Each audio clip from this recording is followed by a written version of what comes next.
Καλώς ήρθατε. Σε αυτό το βίντεο θα μιλήσουμε για το πώς μπορεί να μας βοηθήσει η ομοιοπαθητική σε καταστάσεις τις οποίες πρέπει να αντιμετωπίσουμε προσφέροντας τις πρώτες βοήθειες. Και συγκεκριμένα για τα χτυπήματα. Χτυπήματα λοιπόν είναι η πιο συχνή κατάσταση στην οποία πρέπει να δώσουμε κάποιο είδους θεραπεία εντός ή εκτός σπιτιού. Είτε πρόκειται για μας, έχουμε ένα ατύχημα, γλιστράμε, πέφτουμε, χτυπάμε, είτε για κάποιον δικό μας, είτε για αυτούς που έχουν παιδιά, ξέρετε ότι αυτά μπορούν να χτυπήσουν και να τραυματιστούν με πολλούς και φάνταστους τρόπους. Τι κάνουμε λοιπόν σε μια τέτοια κατάσταση, όπως αυτό το παιδάκι της φωτογραφίας, που έχουμε ένα χτύπημα? Καταρχάς, ας μιλήσουμε λίγο για τους μηχανισμούς ενός χτυπήματος. Τι κάνει ένα χτύπημα στο σώμα μας? Τα χτυπήματα λοιπόν προκαλούν αυτό που λέμε μόλοπα ή αλλιώς μελανιά. Η μελανιά συνήθως προκαλείται από ένα χτύπημα με αμβλή αντικείμενο. Τι γίνεται? Όταν χτυπάμε, τα μικρά αγγεία που λέγονται τριχοειδή στο μέρος που χτυπήσαμε σπάνε, μια ποσότητα αίματος βγαίνει στον περιβάλλοντα χώρο, περιχαρακώνεται από τον οργανισμό και προκαλεί αυτό το χαρακτηριστικό καρούμπαλο, την πίεση, τον πόνο που και σιγά σιγά παίρνει αυτό το χαρακτηριστικό μοβ χρώμα. Τι είναι το χειρότερο που μπορούμε να πάθουμε από ένα απλό χτύπημα? Τα χτυπήματα γενικά σε χέρια, πόδια και στον κορμό, συνήθως το κύριο τους πρόβλημα είναι ο πόνος. Δεν κρύβουν περισσότερο κίνδυνο. Εφόσον λοιπόν εκτιμήσουμε ότι ένα χτύπημα είναι ασφαλές και δεν χρειαζόμαστε περαιτέρω ιατρική φροντίδα ή τη γνώμη κάποιου ειδικού, για να δούμε πώς μπορούμε να το αντιμετωπίσουμε, έτσι ώστε να πονάμε λιγότερο και η αποθεραπεία να κρατήσει λιγότερο χρόνο. Τι παίρνω λοιπόν, τι να πάρω όταν έχω ένα χτύπημα? Στην ερώτηση αυτή η απάντηση, η πρώτη που πρέπει να μας έρθει στο μυαλό, είναι πάντα άρνικα.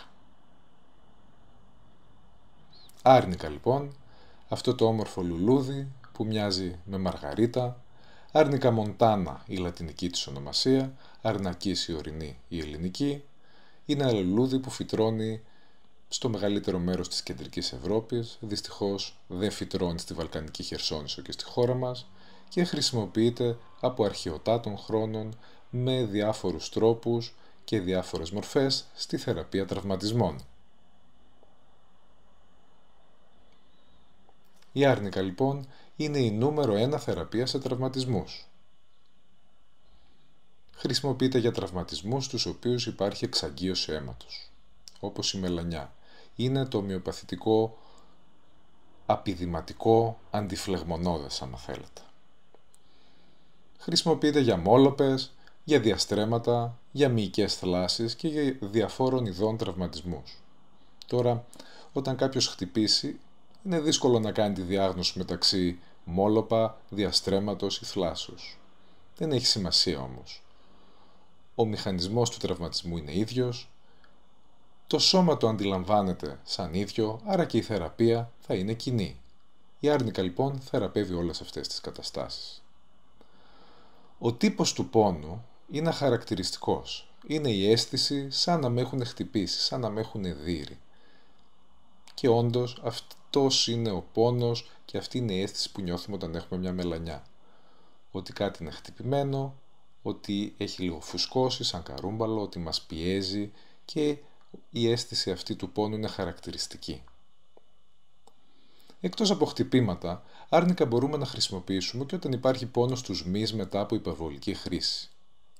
Είναι ιδιαίτερα χρήσιμο αυτό σε αθλητές μετά από έναν αγώνα όπως δρομείς που κάνουν διάφορους αγώνες δρόμου ή ανθρώπους που αθλούνται στο γυμναστήριο και έχουν μια ιδιαίτερα δύσκολη μέρα μετά την προπόνηση και μετά νιώθουν ότι όλο τους το σώμα πονάει. Πολλές φορές νιώθουν και αυτό το χαρακτηριστικό πόνο σαν να τους έχουν δείρει, σαν να έχουν χτυπήσει. Τι έγινε, τραυματίστηκαν αυτοί οι άνθρωποι? Δεν τραυματίστηκαν, αλλά όταν έχουμε υπερβολική χρήση των μυών, σε μικροσκοπικό επίπεδο, στο βάθος, υπάρχουν πάντα μικροτραυματισμοί μυών. υπάρχει πάντα μικρή εξαγγείωση αίματος. Αυτούς λοιπόν τους μικροτραυματισμούς μπορούμε να προλάβουμε παίρνοντας άρνικα μετά από αυτή την δύσκολη μέρα στο γυμναστήριο, μετά από αυτόν τον αγώνα.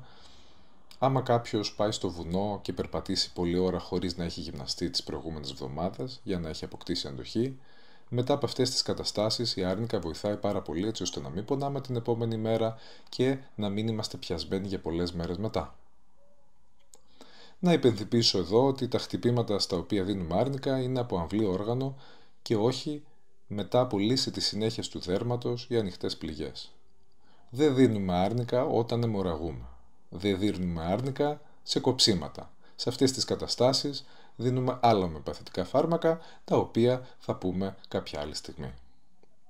Τέλος, και πολύ σημαντικό, η άρνικα βοηθά στην επούλωση της μήτρας μετά από τον τοκετό, μετά από φυσιολογικό τοκετό. Όταν έχουμε ένα φυσιολογικό τοκετό, ο μηχανισμός είναι ο εξής. Το μωρό βγαίνει από τη μήτρα της μητέρας, πατώντας τα τυχώματα, πατώντας και τα εξωτερικά γεννητικά όργανα της μαμάς, στο δρόμο του για να βγει έξω. Αυτή η κατάσταση προκαλεί φυσιολογικά κάποιους τραυματισμούς στη γυναίκα που γεννάει και γι' αυτό έχει το χαρακτηριστικό πόνο κάποιες μέρες μετά τη γέννα, τη δυσκολία στην κίνηση, σιγά σιγά υπουλώνονται αυτά. Άμα πάρουμε όμως άρνικα εσώς μετά τον τοκετό, η επούλωση αυτή είναι πολύ πιο γρήγορη, βοηθούν να επουλωθούν όλες αυτές οι μικρές μελανιές, άμα θέλετε, που έχουν γίνει στα εσωτερικά της όργανα και έτσι ο χρόνος αποθεραπείας της γυναίκας μειώνεται δραματικά. Κατά τη γνώμη μου, η άρνικα θα έπρεπε να είναι στα πρωτόκολλα, τα ιατρικά, μετά από ένα φυσιολογικό τοκετό. Και όλες οι γυναίκες που είναι έγκυες και πρόκειται να γεννήσουν, καλά θα είναι να την έχουν στη φαρέτρα τους, να την έχουν έτοιμη, αφότου γεννήσουν, να πάρουν μια δόση τουλάχιστον άρνικα. Είναι το πρώτο φάρμακο που πρέπει να δίνεται μετά από σοβαρά ατυχήματα, όπως τροχαία, και μετά από χτυπήματα στο κεφάλι. Η άρνικα, άμα δοθεί στο σωστό χρόνο μετά από ένα σοβαρό ατύχημα, στο οποίο έχουμε την ατυχία να είμαστε παρόντες, πραγματικά μπορεί να σώσει ζωές. Είναι το πρώτο φάρμακο που πρέπει να δίνεται σε πολυτραυματίες και σε ανθρώπους που έχουν χτυπήσει το κεφάλι του.